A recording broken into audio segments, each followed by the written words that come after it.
ওদেরকে ফলো করছেন যারা মুনাফিক তারা। ওরা কোকাকোলাকে সাপোর্ট করে, ওরা তো মুসলমান হতে পারে না। যদি মুসলমান হতো তাহলে তো কোকাকোলাকে কখনো সাপোর্টই করতো না। ওদেরকে বয়কট করুন, তারা সত্যিকারের মুসলমান দাবি করেন যারা। মুসলমানদের টাকা দিয়ে মুসলমানদের ক্ষতি করে যারা কোকাকোলা বানায় তারা। তাই আজ থেকে বয়কট করুন, তারা সত্যিকারের মুসলমান হতে চান যারা।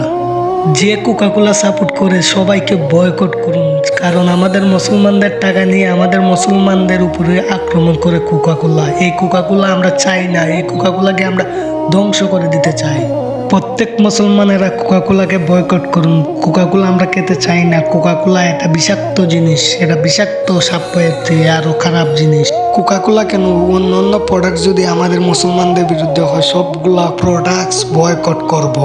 যেই দোকানে থাকবে কোক সেই দোকান বয়কট করুন।